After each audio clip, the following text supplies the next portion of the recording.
کہا اگلے دن ایک بندے کو سزائے موت ہو گئی،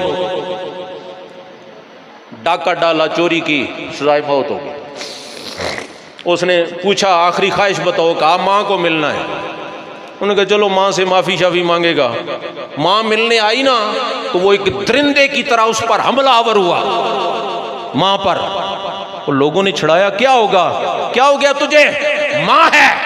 کہا ماں نہیں، وہ چڑیل ہے جس نے مجھے اس نوبت پر پہنچایا۔ میں چھوٹا جب سکول جاتا تھا تو بچوں کی پینسلیں چرا کے لاتا تھا، یہ روک دیتی تو میں بڑا ڈاکو نہ بنتا، لیکن اس نے مجھے تھپکی دی ہے، یہ ہنسی ہے کہ اچھا کیا ہے۔ پھر میں آگے بڑا چور بنتا رہا، محلے میں چوریاں کرتا رہا، گھر سے مجھے شاباش ملتی رہی۔ آج میں نے ڈاکہ ڈالا، آج مجھے سزائے موت ہو گئی۔ تو یہ عبرت کے لیے ہوتی ہیں یہ چیزیں، عبرت کے لیے۔ وہ ماں تھی جس نے کہا بیٹا اصول علم کے لیے جا رہے ہو تو جھوٹ نہیں بولنا، جھوٹ ام الخبائث، یہ ساری خباثتوں کی جڑ ہے، جھوٹ نہیں بولنا۔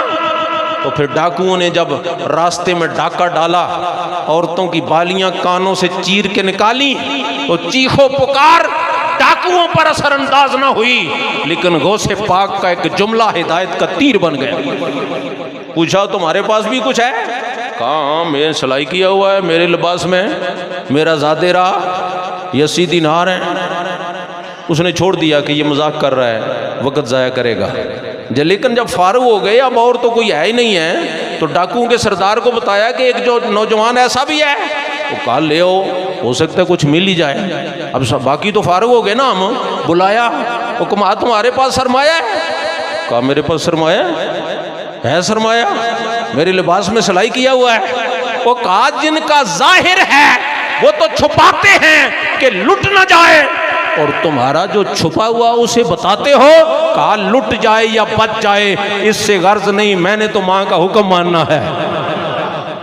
تو گویا یہ کریڈٹ کس کو جا رہا ہے؟ یہ ماں کو جا رہا ہے، یہ باپ کو جا رہا ہے جو ایک سیب بخشوانے کے لیے سالہ سال باغوں کی گوٹی کرتا پھرتا ہے، یہ اس باپ کو جا رہا ہے۔ یہاں تو سارا کچھ کھا کے پھر بھی سفید پہنچے، ہم نے بھی ان کے نعرے لگانے ہے کہ یہ ان ماں باپ کو جاتا ہے پھر کریڈٹ۔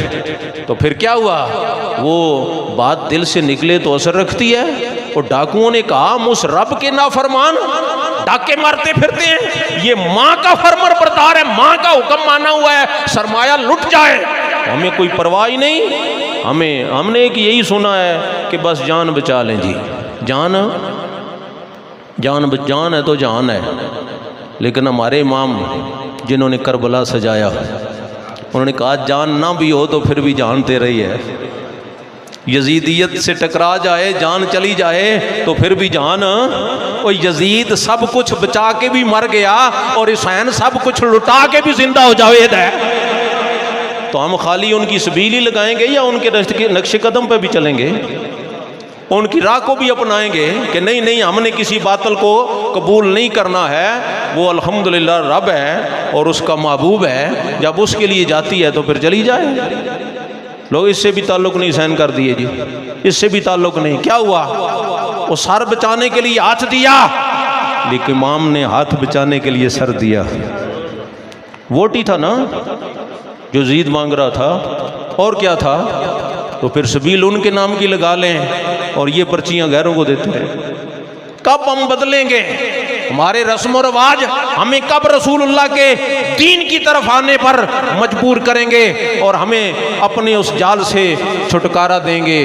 جب تک نہیں دیں گے تو یہ اللہ تو پھر اپنے کرم اور فضل کا منہ پھیر لیتا ہے، وہ بے نیاز ہے، وہ اپنی ذمہ داری سے بندے کو ہٹا دیتا ہے، اب جو تم جانو اور تمہارا کام جانے۔ لیکن جب تک بندہ ادھر رجوع کرتا رہتا ہے تو خدا را وقت چکے دعا کا ہو چکا، والدین اپنی ذمہ داری نبھائیں بچوں کی تربیت کرتے ہوئے، تو پھر انشاءاللہ کبھی ہوتا ہے نا فصل کو طوفان آ جائے تو نقصان ہو جائے، لیکن جس نے زمین تیار کیا اسے فصل کاٹنے کے لیے مل جاتی ہے، دانے اس کے گھر آ جاتے ہیں۔ تو جس نے بچوں کی فصل اگانے کے لیے محنت کی ہے، حلال طیب رزق لایا ہے۔